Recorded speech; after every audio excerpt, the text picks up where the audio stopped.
Bismillahirrahmanirrahim. Assalamualaikum warahmatullahi wabarakatuh. Alhamdulillah, alhamdulillahilladzi jama'ana fi hadzal makan al-mubarak. La ilaha illallah wa sallallahu Muhammadan abduhu wa rasuluhu. Allahumma shalli ala sayyidina Muhammad wa ala alihi wa ashabihi. قال سهل صدري ويسر امري واحلل عقدة من لساني يفقهوا قولي. اللهم ارزقنا فهم النبيين اهتدوا بالسلام والهدى والملائكة المقربين.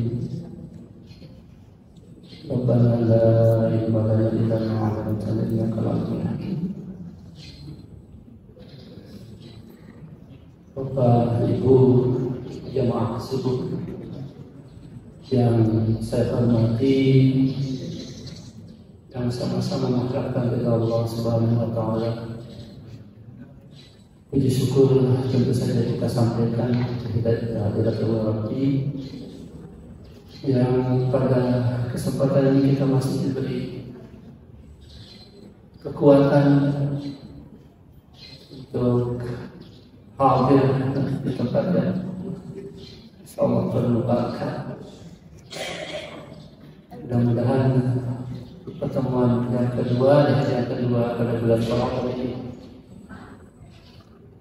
kita diberikan kekuatan untuk bisa lebih bagus lagi beribadah, efektif beribadah daripada yang kemarin, lebih bergairah lagi untuk menyambut dan menjalankan ibadah puasa. Yang mana saja kita paham pada bulan ini, saya kira sangat banyak berkah yang harus kita ambil, harus kita peroleh, kita lakukan. Bahkan mungkin kalau kita mengetahui apa yang ada dalam bulan Ramadan,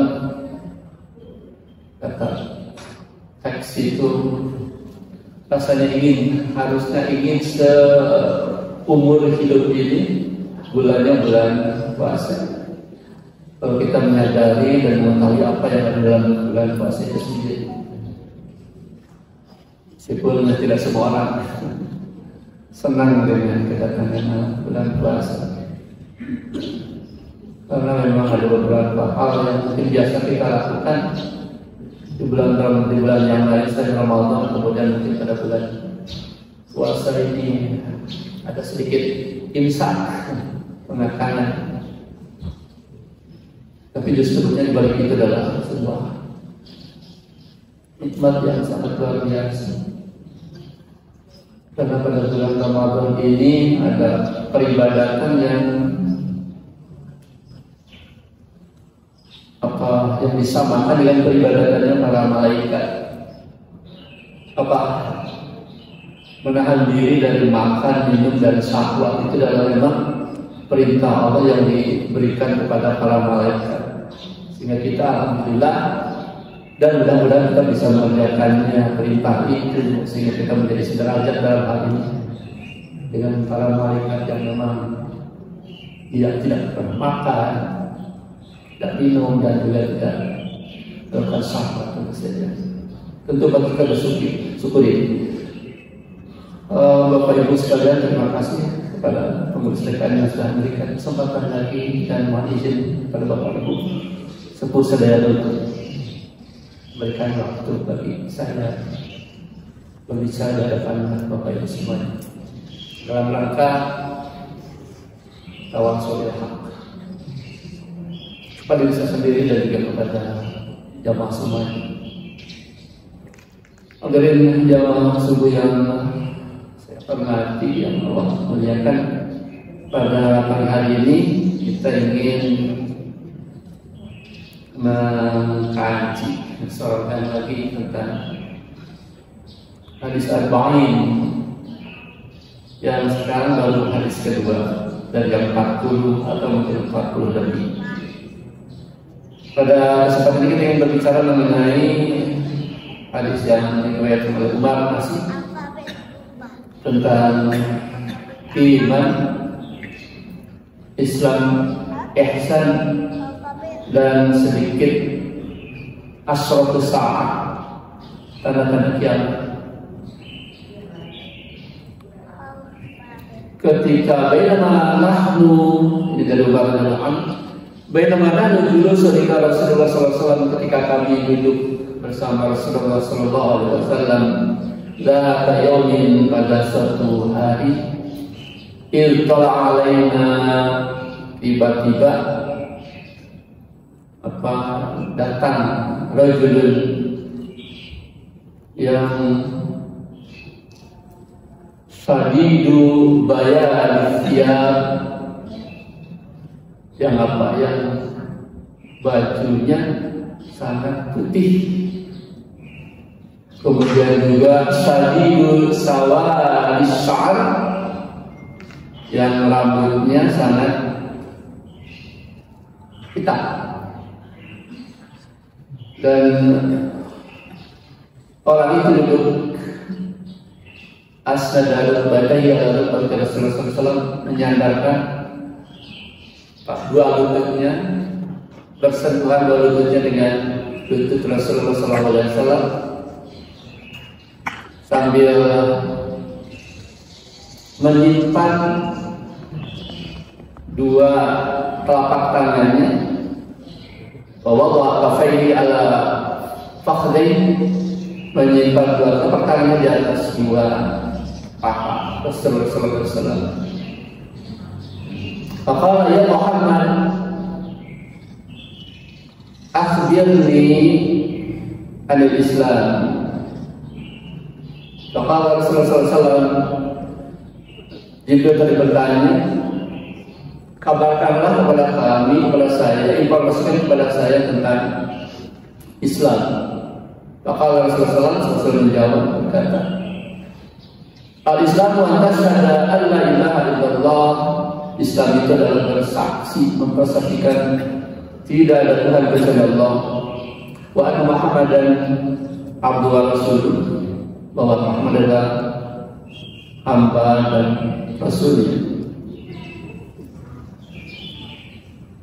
Wa tuqima shalah, mendirikan salat, wa tu'tiya zakat, dan mengeluarkan zakat, wa tasuma Ramadan, berpuasa pada bulan Ramadan, wa tahijjal bait, berhaji ke Baitullah. Ini istata ini sabila, kalau mampu dijalani. Qala sadaqta. Jibril momen mau berkata, sadaqta, engkau benar. Fa'ajibna lahu, kemudian kami merasa heran terhadap orang ini. Yas'aluhu yusaddiqu, dia bertanya dan dia membenarkannya. Faqala, kemudian juga berkata lagi Jibril, fa akhbirni 'anil iman, informasikan kepada saya tentang iman. Beliau Rasul menjawab, qala an tu'mina billahi wa malaikatihi wa kutubihi wa rusulihi wal yawmil akhir, beriman kepada Allah, malaikat, kitab, rasul, dan hari akhir. Wa tu'mina bil qadari khairi wa syarri, beriman kepada qadar, baik yang baik maupun yang buruk. Qala sadaqta, jika berkata sadaqta, engkau benar. Qala fa'akhbirni anil Islam wal ihsan, kemudian kabarkan kepada saya tentang ihsan. Qala Rasul, an ta'budallaha ka'annaka tarahu wa illam takun tarahu fa innahu yarak. Menyembah kepada Allah seakan-akan engkau melihatnya. Fa illam takun tarahu, meskipun engkau tidak melihatnya, fa innahu yarak, sesungguhnya dia melihatmu. Qala fa'akhbirni anis sa'ah, kabarkan tentang hari kiamat. Kabarkan kepada tentang hari kiamat. Qala mal mas'ulu anha bi'a'lam min as-sa'il, orang yang ditanya tidak lebih mengetahui daripada orang yang bertanya.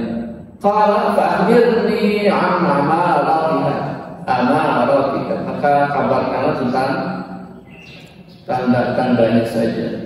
Qala antalidal amatu rabbataha, Salah satunya adalah seorang hamba yang melahirkan tuannya. Wa al-hufa, dan kau juga melihat mendapatkan al-hufa, orang yang tidak bersandal, al-awrat, orang yang tidak berpakaian, al-ala, orang yang miskin, du'asa, penggembala ternak. Ya taqawwalu fil bunyan, mereka megah-megahan, mereka saling meninggikan, mentawil-tawilkan, jadi meninggikan, bermegah-megahan dalam bangunan. Summa intalaqa, kemudian Jibril berlalu dari tempat itu. Falabithna maliyan, dan mereka para sahabat kami diam sebentar, duduk sebentar. Itu maka ya Umar, wahai Umar, Rasul bersabda kepada Umar, akan dimana Israel? Tahukah engkau siapa yang bertanya? Qul Allah wa Rasulullah alam. Dia menjawab, Allah dan Rasul lebih mengetahui. Kalau Rasul, fa innahu Jibril, sehingga Jibril akan datang kepadamu, yu'allikum dinakum, mengajarkan agama kepadamu. Kalau Muslim yang saya sampaikan ini, tentu saja redaksinya banyak macam-macamnya tentang hadis iman Islam ihsan ini. Meskipun yang saya bawakan ini, tetapi tidak berarti semuanya. Di tempat yang lain yang berhubungan dengan aswatu sa'ah, alamatu sa'ah, alamatu sa'ah juga ada hadis lanjutannya. Fi khamsin la ya'lamuhunna illallah. Ada 5 hal yang hanya diketahui oleh Allah. Innallaha 'indahu 'ilmus sa'ah. Sesungguhnya di tangan Allah pengetahuan tentang sa'ah, tentang hari kiamat. Wa yunazzilul ghaib, yang menurunkan hujan. Wa ya'lamu ma fil arham, yang mengetahui apa yang ada dalam rahim. Kemudian ma tadri nafsun ma taksibu ghadan, nafsu ini tidak tahu apa yang akan terjadi pada hari esok. Wa ma tadri nafsun bi ayyamin tamut, yang telah Allah tentu saja yang mengetahui di mana nafsu kita akan berakhir atau meninggal. Hadirin yang berbahagia, tentu hadis ini sangat populer, sangat terkenal karena isinya adalah berbicara tentang arkanuddin, rukun agama, pilar agama yang secara umumnya menjadi dibagi ataupun terdiri pada 3 macam: al-Islam, al-iman, sama ihsan. Sekali lagi saya katakan ada Islam bermacam-macam, ada yang iman dulu, Islam, kemudian ihsan. Yang saya bacakan ini adalah Islam dulu, sama iman, sama ihsan. Ini berarti menunjukkan adanya variasi pemahaman ataupun cakupan daripada 3 arkan din ini. Kalau melihat dari yang kita bacakan, ini berangkat dari al-Islam, iman sama ihsan. Ini berarti skupnya atau ada sekat sebetulnya di antara tiga istilah ini. Karena ketika ditanyakan oleh Jibril kepada Rasulullah SAW, ada definisi khusus tentang Islam, definisi khusus tentang iman, dan definisi khusus tentang orang ihsan. Maka berarti kalau ditanya tentang iman, Islam, ihsan, berdasarkan hadisnya ada sekatnya, ada batasannya. Kalau melihat dari teksnya, Islam berarti berkisar di sekitar amal al-jawari, tindakan fisik di luar lahiriah, tukim sholat, tulis zakat, tahfiz. dan saum. Itu bersifat apa ya? Eksternal gitu kan. Bersifat jawari, luaran. Kemudian yang keduanya iman, ini bersifat amalan qalb, amalan batinnya. Kemudian ihsan, kalau melihat dari itu merupakan gabungan atau kesempurnaan dari kedua peristiwa. Cuma kalau melihat teks-teks yang lain tidak seperti begitu juga. Artinya sepertinya ini Islam ini lebih eksternal, lebih luaran, tidak mencakup dalaman, dan tidak mencakup kesempurnaan kalau sekarang di sini. Tapi kalau kita lihat teks yang lain, ayat yang lain, itu bisa exchange, saling bertukar peristilaan itu satu sama lain. Artinya bisa saja ketika kita berbicara atau mengatakan iman include Islam, include juga ihsan atau peristilaan yang lain. Kalau berangkat ke surah Al-Baqarah, definisi yang disampaikan dalam baris tadi termasuk dari mana? Termasuk kemana? Kan tadi definisinya tuqim shalah dan zakat. Itu kalau dalam surah Al-Baqarah ayat pertama, itu ciri siapa? Ciri orang muttaqin. Dari kalau kita baru dari muttaqin, alladzina yu'minuna, itu jelas definisi keimanan kan tadi. Berikutnya ada tuqim shalah, itu definisi keislaman. Dan wabil akhirin mungkin begitu, saya kira meyakini tentang itu bisa katakan dalam ihsan. Itu menjadi definisi atau karakteristik orang muttaqin. Ada lagi umpamanya teks yang mengatakan alladzina yuqimuna shalah wa mimma razaqnahum yunfiqun ulaika humul mu'minuna haqqan. Orang yang mendirikan salat berarti apa? Islam menurut hadis ini.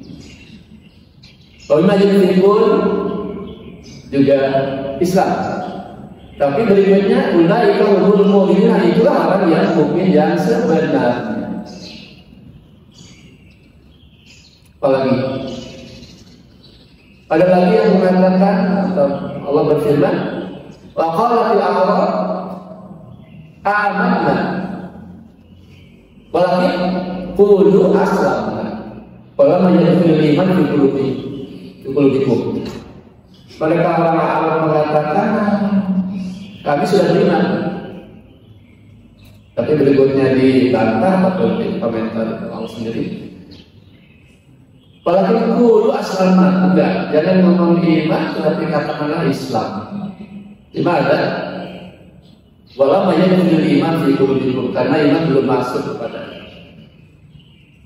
Nah, kalau melihat berbagai statement, berbagai ayat yang disampaikan, maka bisa saja saling berhubungan satu sama lain, bisa saja saling ada irisan gitu, ada irisan satu sama lain.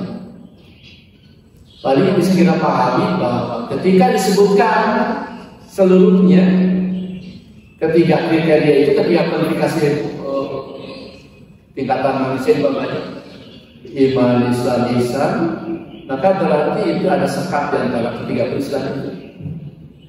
Jadi mungkin orang bisa saja membedakan iman di sini, Islam ke sini, dan kemudian ihsan kelengkapannya.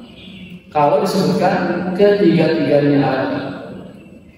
Tapi kalau disebutkan cuma satu saja peristiwa itu, maka berarti mencakup semua kriteria itu, seperti yang diwakili oleh orang muttaqin umpamanya. Atau dalam hadis tentang iman itu sendiri ada berikutnya yang sudah kita sampaikan. Ta'budullah, kemudian berikutnya tuqimus shalah. Itu definisi iman dari siapa ya? Itu kalau disebutkan satu definisi itu saja. Jadi penyelesaiannya adalah menjawabnya kenapa seperti begitu. Ya kita ini aja, tergantung pijakan yang kita pakai untuk membedakan semuanya. Kalau kita berpijak pada di sini maka ada sekat di antara ketiga Islam itu. Nah, ketika Islam merupakan tindakan eksternal, ini mungkin bisa kita pahami kalau ada orang-orang yang tidak beriman, tetapi mereka sukses dalam kehidupan ini. Karena mereka melaksanakan keislaman. Meskipun belum lam yadkhul iman fi qulubihim, belum masuk keimanan. Ini mungkin yang bisa kita pahami fenomena sosial, meskipun mereka tidak beriman kepada Allah, itu kok kehidupannya makmur secara sosial, secara lahiriah. Ya orang-orang luar sana kan tidak beriman, kan? Bukan agama, bukan mukmin, tapi kan kehidupannya sepertinya makmur, sejahtera secara ekonomi. Nah ini berarti ya sebetulnya Islam ya bisa saja kita muslim atau orang itu muslim tetap tidak mukmin dan tidak menafikan usaha-usahanya sebagai sosok keislamannya gitu dalam kehidupan. Sehingga di dalam hal-hal tertentu ya mereka muslim, dalam kehidupan itu mereka muslim meskipun mereka tidak mukmin. Dan tentu saja kita ini menjadi ya tidak bermasalah untuk berhubungan dengan mereka itu ya. Meskipun mereka cuma muslim saja, tidak mukminnya, karena yang kita umpamanya bergaul dengan mereka adalah dari segi keislamannya saja. Mohon maaf kalau kita punya teman umpamanya bukan mukmin, tidak menyatakan syahadah itu, tapi kehidupan yang Islami ya ada masalah. Selama dia bisa berikan keamanan kepada kita tidak merasa terganggu dengan keislaman dia, meskipun tidak mungkin. Sebab kalau tidak begitu ya kita akan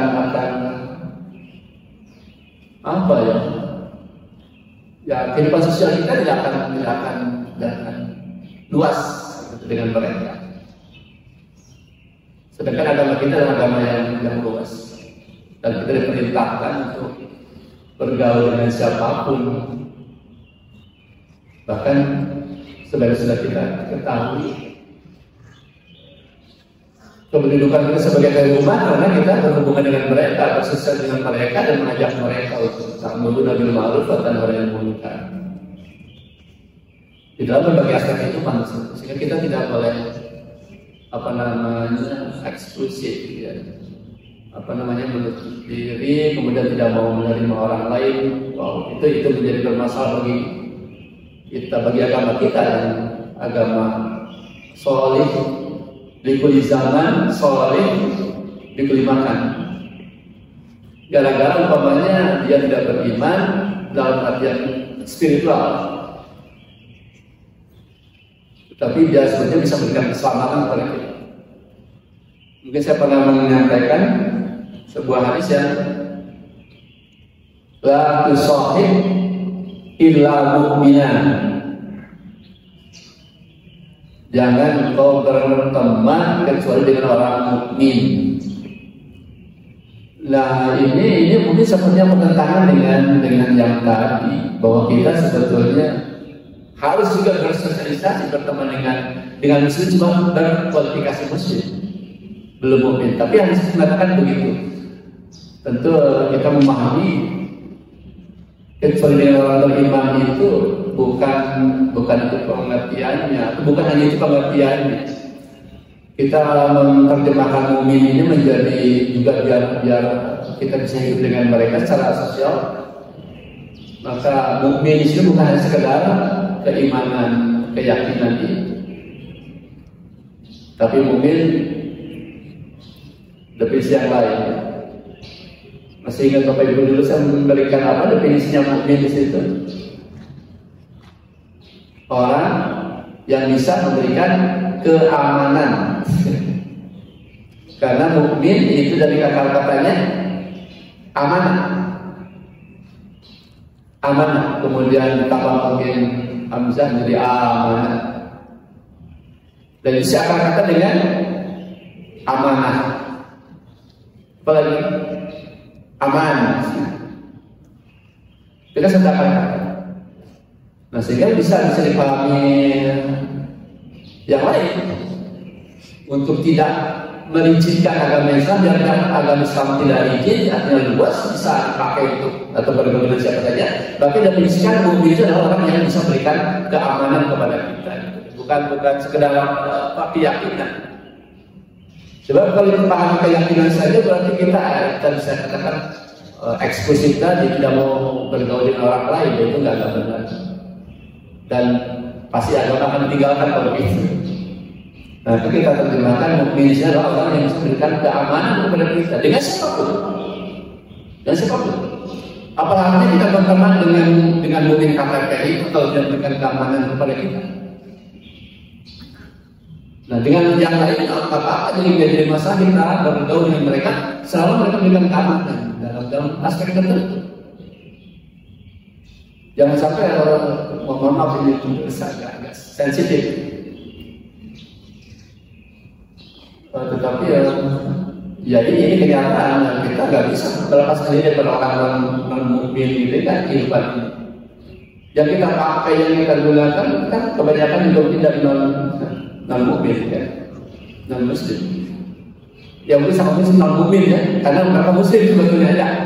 Muslim dalam artian mereka melakukan berbagai kitab Islam untuk menjadi orang yang maju di dunia ini. Meskipun dirinya belum lam yadkhulul iman fi qulubihim, tapi dia tidak muslim. Mohon maaf, mungkin juga termasuk kepada pemilu 2004 ini enggak. Mungkin jualan kita kan itu harusnya dengan ini juga enggak. Tapi apa boleh buat kenyataan seperti begitu, apa yang muslimnya aja kita pegang, enggak. Selalu mereka memberikan keamanan kepada kita. Tapi betul-betul memberikan keamanan dari buat dan dalam berbagai aspek misalnya. Baik. Sehingga Islam menjadi tidak rigid kalau dipahami. Karena kalau dipahami seperti apa adanya, dipahami spiritual atau keyakinan, maka Islam akan menjadi terdiri oleh kita sendiri, oleh umat Islam sendiri. Akan terhalang. Padahal agama Islam adalah harusnya hidup kapanpun, dimanapun, bisa dikerjakan oleh siapapun. Sebab kalau begitu nanti agama kita ditinggalkan. Hadis ini juga kita akan kupas bahwa tentu keimanan, apalagi kalau melihat perang keimanan dalam bulan Ramadan ini, keimanan itu menjadi salah satu syarat untuk menjadi orang yang muttaqi, gitu kan? Puasa ini kan berikutnya dalam rangka untuk memperoleh atau mendapatkan kualifikasi muttaqin. Tetapi tentu kalau berangkat dari ayatnya adalah sudah pasti ditujukan kepada orang beriman pasti. Ya alladzina amanu itu. Sehingga keimanan ini menjadi syarat berikutnya untuk menjadi tahun. Tidak bisa puasa diberikan kepada non-mukmin karena menjadi persyaratan. Ini adalah keimanan. Sehingga apa yang ada dalam sebuah hadis apa? Falaysa lillahi hajatun fi ayyada ta'amahu wa syarabahu wa syahwatahu. tidak butuh Allah dengan tidak makannya kita, tidak minumnya kita, dan tidak meninggalkan syahwatnya kita. Nah, kalau tidak dulu dengan persyaratan keimanan itu, maka kita menjadi akan salah memahami nanti berikut dengan tentang puasa itu. Seakan-akan kalau nggak berguna lah kita nggak makannya gitu kan, hal ini ya. Percuma kita nggak minum, percuma kita meninggalkan hubungan suami istri umpamanya.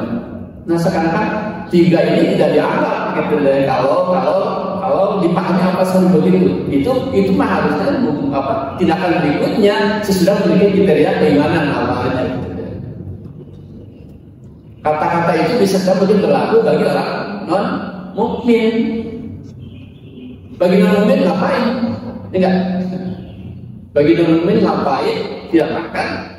Ngapain? Tidak minum. Ngapain?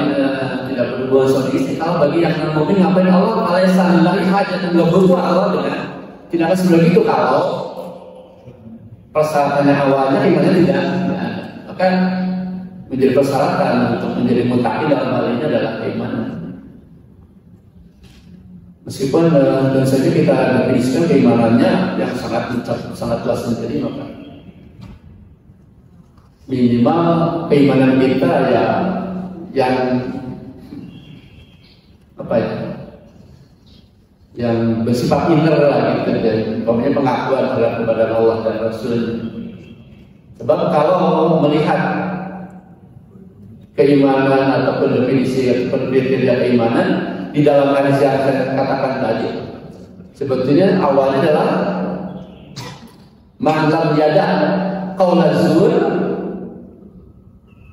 barang siapa yang tidak meninggalkan ucapan kotor gitu ya, karena awal sudah begitu, atau amal dan mengerjakan itu, maka teks tadi berikutnya kalau sadilai hajat.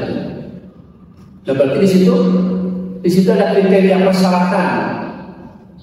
Jangan ngomong jorok, jangan ngomong kotor, dan mendasarkan dalam mungkin menyampaikan segala macam. Karena kalau seperti begitu, umpamanya tidak ada gunanya. Yang berikutnya itu. Nah, berarti kan harus ada persyaratan sebelumnya. Jangan salah memahaminya, kalau itu adalah merupakan tanda-tanda orang yang beriman. Tidak ngomong musyrik itu tanda orang beriman. Terus gimana kita? Suka ngomong jorok enggak? Ketika puasa. Suka ngomong kotor enggak ketika puasa? Ketika itu mungkin kita suka, tapi untuk menyelamatkan diri itu kan mungkin kita makainya persyaratan sebagai keimanannya akan minimal yang apa? Ucapan asyhadu alla ilaha illallah itu tidak termasuk sih beriman. Meskipun kita yang dicirikan kita lakukan, tapi kalau kita tidak pure meninggalkan keimanan banget, karena ciri keimanan sangat banyak. Kalau kita mungkin masih suka ngomong kotor, tapi kan kita masih punya kriteria yang lain lah sebagai seorang beriman. Karena bagaimanapun juga kita nggak bisa melepaskan diri dari kebohongan ya. Apapun bentuknya, apapun kadarnya, kebohongan itu. Ketidakjujuran adalah kebohongan. Kita juga sering tidak jujur dalam berpuasa ini. Apapun bentuknya sekali, apapun bentuknya, ya. Entah yang bersifat skalanya besar ataupun kecil, itu kita bohong, apapun. Ya, paling kalau tidak berargumentasi dengan bolehlah bohong dalam hal, ya tetap aja bohong sebetulnya. Sebenarnya ada rukhsah tertentu, tapi kan tetap aja bohong. Yang pada dasarnya tidak diperbolehkan bohong. Ataupun menjadi boleh karena ada rukhsah lagi bilang begitu deh, lebih menjadi kebanggaan gitu. Tapi intinya takdir. Amanat yang diminta oleh sahabat Rasul, coba kasih amanat, kasih nasihat yang dengan itu kita menjadi selamat dan berbahagia. Rasul menjawab la jangan bohong, jangan bohong. Dalam apapun betul. Okay. Dan nggak mungkin. Dan itu kalau dipakai kriteria umpamanya video membatalkan puasa, bohong, aduh, rasanya nggak bakal selesai puasa-puasa kita ya. Kalau bohong menjadi pembatal puasa gitu kan. Kalau bohong menjadi ya karena dari antara untuk pemahaman kepada teks tertentu adalah juga kita apa gunanya puasa kalau masih bohong. Kalau saya yang ringan-ringan aja dari puasa ya. Enggak, yang tidak makan, tidak minum, tidak melakukan syahwat dengan istri. Itu yang mungkin berlaku umum aja untuk puasa. Ya kalaupun tidak sempurna oke deh, enggak. Tapi kalau lazur membatalkan puasa banget, saya balik tanya, kalau bapak ibu mau membatalkan puasa, mau nggak dengan ngomong jorok aja? Buka puasa mau dengan ngomong jorok aja, selesai batal dan selesai, tidak perlu makan, tidak perlu minum, enggak? Atau nggak boleh gibah, kalau gibah membatalkan puasa. Ketika datang buka puasa, cukup dengan gibah aja membatalkan puasa? Enggak juga, tetap aja harus makan minum, enggak? Tidak yang sebetulnya eksis banget, yang diakui banget kalau saya secara pemahaman orang awam puasa yang betul harus berlaku umum ya tidak makan, tidak minum, tidak berhubungan suami istri. Kalaupun mau tergeser sedikit ya perlu sedikit. Ya yang senada dengan makan nanti apa benar senada dengan makan? Fungsi makan untuk menguatkan badan. Zaman negara sekarang bisa ada trik lain untuk bisa badan kuat, tidak perlu masuk ke mulut, enggak. Kedokteran pun sudah bisa menyelesaikan ini, meskipun tidak masuk ke mulut, tapi kita bisa badan kuat, bisa apa? Impuls, enggak? Kan nggak masuk sini. Kalaupun mau perluas pemahaman itu ya yang senada dengan makan apa lah gitu. Yang sama-sama fungsi untuk menguatkan badan, termasuk yang minum juga. Yang senada dengan apa lah dengan itu tindakan itu, termasuk hubungan suami istri. Zaman modern sekarang sudah banyak stuntman, enggak pengganti ibu, enggak. Pengganti bapak banyak zaman sekarang ini. Itu bahkan senada dengan itu. Yang lainnya yang berlaku umum betul ada siang kawas yang khusus betul. Tapi itu nggak berlaku bagi semua orang. Orang tertentu oke. Tapi bagi semua orang yang berlaku tidak makan, tidak minum, tidak hubungan suami istri. Kalau tidak begitu ya orang awam, orang ini bagaimana? Mereka tidak dapat pahala. Yang cuma bisa makan, tidak makan dan seterusnya. Oke, jadi ya konsekuensi berarti gimana akan selesai puasa bapak ibu kalau juga kriteria bohong dibawa sebagai pembatal puasa. Berarti tidak bohong batal kan? Kalau batal harus apa? Harus kalau kan? Ya, kalau besok puasa bohong lagi, kapan selesai puasa? Ambil yang bisa kita lakukan pemahaman dan berlaku bagi semua orang. Yang ini dua silakan. Bapak yang lain, bapak tertentu, oke, saya bisa sampai tidak bohong, tidak ngomongin orang. Kalau berperkara pengadilan ngomongin orang.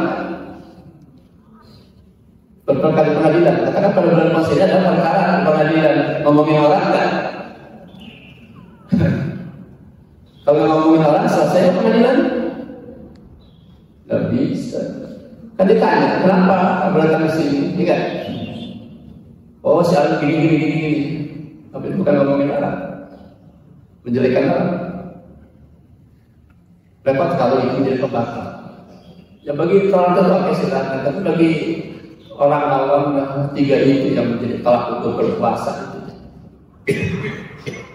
Karena dalam puasa ada yang tindakan puasa ada yang muftirat, ada yang membatalkan, ada yang muhdikat, yang merusak.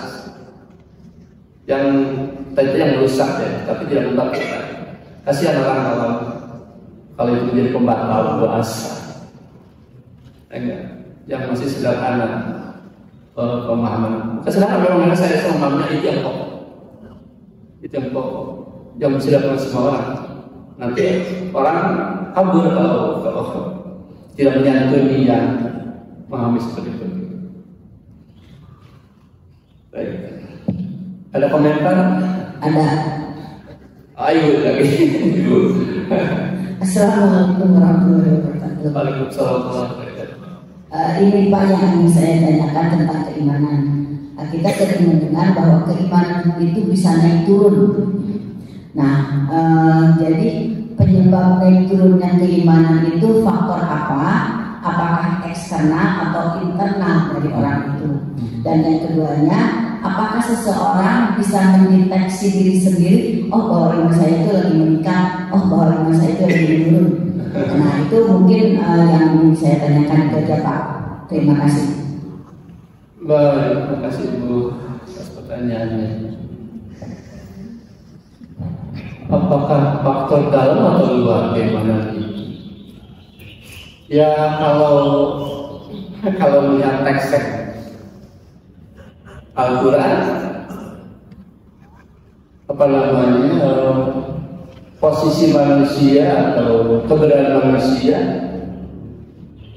dengan berbagai karakteristiknya, kan banyak teks yang mengatakan apa manusia diciptakan dalam keadaan penuh kesal, itu kan inner kan?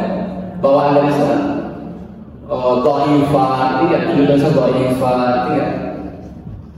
itu kan internal, memang given, takdir. Kemudian bisa diperdalam dalam masalah takdir tadi. Itu kan juga inner. Tadi kemarin mahalul khotobanisya itu kan inner. Dari dalam hadis apa lagi? Kul mauludin yudal fitri itu kan inner juga. Jadi ada beberapa bawaan-bawaan manusia yang memang diciptakan oleh Allah ya, untuk menjadi berikutnya menyebabkan secara lahiriahnya, secara fenomenanya dilihat orang menjadi yazid wa yalkus. Dan memang fluktuatif, yang fluktuatif. Oleh itu kembali kita bahas sehingga Allah akan selalu kembali mengampuni kembali. Karena memang fluktuatif kita. Ini dalam kehidupan ini, ya saya itu fluktuatif. Kita pahamnya ya sudah itu fluktuatif, karena memang tidak konstan, tidak bisa konstan. Tidak mungkin, bukan seperti malaikat. Gitu. Jadi memang Allah menciptakan kita memang juga ada di dalam berbagai potensi-potensi, baik yang dianggap kategorisasi dalam lemah, negatif atau positif. Jadi memang bawaan juga gitu. Karena memang Allah ciptakan untuk itu. Tentu saja bukan menjadi sebetulnya bukan sedang sebagai sesuatu yang negatif, tapi dalam rangka berikutnya saling mengisi satu sama lain seperti itu. Kan ketika dhaifah akan berarti kita butuh orang lain. Ketika haluan kita butuh nasihat orang lain. Sehingga betul mungkin sepertinya negatif, tapi sebetulnya dalam rangka untuk saling mengisi satu sama lain. Sebab kalau tidak begitu, bagaimana kehidupannya akan berjalan? Jadi saya memahaminya juga memang diberikan oleh Allah. Lalu kalau ngomong takdir apalagi, tapi kalau ngomong takdir, sampai ada teks yang mengatakan sudah betul-betul diperuntukkan, enggak? Di dalam hadis takdir berikutnya apa? Setelah diciptakan dari mulai nutfah alaqahullah, kemudian berikutnya ada 4 kalimat 4 ketetapan yang diberikan oleh Allah kepada kita apa? Rizquhu, enggak, ajaluhu, amaluhu, kemudian apakah sakti atau sahi. Apabila kalau berangkat ke situ sudah betul-betul diplot banget kita gitu. Apalagi tempat yang lain dan yang lain betul-betul Allah menciptakan kita kayak nyomot apa tanah. Ini kamu akan jadi ahli surga. Oh, tanah lagi, ini kamu akan jadi ahli neraka. Tetapi tentu saja berikutnya juga jangan meninggalkan teks-teks yang lainnya juga sih. Karena Allah yang lima biasa dalam segala macam itu tidak bisa kita pahami secara parsial seperti itu. Karena kalau tidak nanti salah kita apa gitu. Allah zalim dalam segala macam berikut. Jadi intinya apa eksternal juga dan yang eksternal yang kita bisa lihat. Ya. Ziyadah itu iman menurut sendiri kita yang makhluk kasar itu kita bisa melihat dari luaran itu, dari tindakan-tindakan keislamannya, nah tentu saja kalau kita merasa yang terakhir meningkatkan dari kita bisa merasa gitu. Saya kira kita bisa rasakan sih sejauh mana kita bisa mencikapi kehidupan itu akan kelihatan sih. Dengan minimalis haluan, minimalis dhaifah, itu akan kelihatan terasa. Ya kalau boleh berpijak pada hadis, kalau waktu iman bisa dipakai hadis, enggak? Kita bisa merasakan imannya, manisnya iman. Ketika kita ayatullah wa rasul ahad ila ini maswahuma, Allah dan Rasul menjadi lebih dicintai. Ada kata-kata ahad lebih dicintai, berarti itu menggunakan kata komparatif lebih. Kalau kata-kata lebih berarti kita tidak dirampas untuk mencintai yang lain. Cinta fitrah kita yang zinalitas tidak dirampas. Ya, gitu. Jadi bisa kita lihat ayat bakal alaihi ila billah. Kemudian ayakrah ayat udah kufur kama yakrah ayat bakal firman. Itu kita bisa merasakan sendiri. Dan itu kita yang tahu tentang nikmatnya iman itu. Ya, kita merasakan itu. Bagaikan apa ya? Yang bagaimana orang-orang yang tahu tentang keberadaan. Katakanlah umpamanya, Muhammad kalau saya diserasikan. Ini ibu, ini indah enggak? Ada rasa keindahan yang kita merasakan nikmatnya ada itu enggak? Ukiran ini. Bagi yang ahli akan terasa kenikmatan, oh indahnya itu. Bagi yang memilikinya. Bagi yang lain yang tidak tahu, ya, apalagi berbagai apa? Penyimpanan ini bisa dalam dekorasi segala macam. Yang bisa merasakan indahnya ini siapa? Yang tahu ini, dan dia sendiri yang tahu. Sehingga pasti akan merasa itu dia sendiri. Meskipun orang pasti tidak tahu, karena memang itu mah dia sendiri yang bisa merasakannya. Ya lahiriah banget juga mungkin orang lain bisa salah sendiri. Karena kemarin ngomong bisa berpura-pura masalahnya. Orang yang berpura-pura tidak akan bisa merasakan nikmat itu. Kita berpura-pura apa ya? Oke, kita diangkat jadi pengurus apa gitu, diangkat jadi presiden umpamanya. Tapi kalau katakan unsur yang bisa mengatakan di seorang presiden umpamanya tidak memiliki, ya neraka berada di situ pasti. Neraka mungkin duduknya di sini, tapi waduh. Apa yang saya katakan nantinya, apa yang akan saya sampaikan nantinya segala macam sehingga akan timbul rasa karena memang tidak memiliki persyaratan untuk menjadi, dan hanya dia. Jadi menurut saya bisa berdasarkan oleh kita sendiri untuk yang hal itu. Betul ada kegiatan atau tindakan eksternal berupa apa, tapi bisa juga menjadi kepura-puraan. Kalau orang lain yang melihat, maka kita yang. Terima kasih. Ustaz, mau bertanya. Tadi Allah Subhanahu Wa Taala bilang kan, katakanlah saya telah beriman. Katakanlah kau masih Islam, karena iman belum masuk ke dalam hatimu.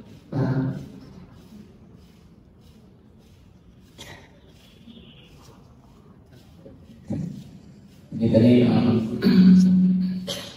mengatakan saya telah beriman, terus katakanlah kau masih Islam karena iman belum masuk ke dalam hatimu. Jadi pertanyaannya adalah, apakah orang beriman itu belum tentu Islam? Apakah orang Islam itu belum tentu iman, dan apakah orang iman itu belum tentu ihsan? Di mana supaya seseorang itu bisa ke tahap iman dan ke tahap ihsan? Terima kasih Ustaz. Iya, kalau berangkat dari hadis tadi ya ada sekat ya. Kalau berangkat dari hadis tadi ada sekat antara iman Islam ihsan, ya. Ada sekat. Sehingga bisa saja orang itu muslim tapi tidak mukmin. Berdasarkan hadis tadi, berdasarkan sekali lagi yang definisinya Islam bersifat eksternal dan iman bersifat internal. Ya. Jadi mungkin saja orang itu muslim tapi belum. Ya, itu jasminya tadi ada wakala tidak Allah tadi. Ya, karena memang kriteria keimanan belum masuk. Ya. Itu pasti ya. Sekarang tadi kita bisa mungkin bergaul dengan orang-orang muslim meskipun dia belum beriman. Kita mungkin lebih banyak bilang Islam dalam artian mereka betul-betul menjalankan syariat Islam gitu ya. Meskipun dirinya tidak mengakui syahadat. Saya kira bisa orang muslim belum tentu mukmin berdasarkan tadi itu pijakan ya. Tapi kalau berdasarkan teks yang lain dari sekarang tadi bisa aja irisan atau bahkan mungkin saling mengisi satu sama lain. Ingat, ketika wala kamu itu dilewati muslim dapat. Enggak kan? Gak mungkin cuma Islam lagi aja. Pastinya juga segala macamnya ya. Jangan kau mati dalam keadaan muslim. Kalau muslim yang sudah disekat tadi angkatan penyekatan berarti tetap aja tidak akan selamat dari neraka karena cuma eksternal. Saya yakin wala tamutunna illa wa antum muslimun itu sudah mencakup semua kriteria yang tiga itu, atau mungkin kemutakin gitu. Cuma disebutnya cuma itu aja kan saya. Wala tamutunna illa wa antum muslimun. Saya katakan tadi kalau disebutnya satu berarti mencakup semua Islam itu. Tapi kalau ada disebutkan masing-masing berarti ada sekat sih. Tinggal kita pakai yang mana. Kalau berdasarkan niatan ini kayak kata sekarang. Tapi kalau berdasarkan teks yang lain tidak ada. Berdasarkan enggak. Cekap. Rabbana atina fid dunya hasanah wa fil akhirati hasanah wa qina adzabannar. Aqulu qouli hadza wa astaghfirullaha li wa lakum. Assalamualaikum warahmatullahi wabarakatuh.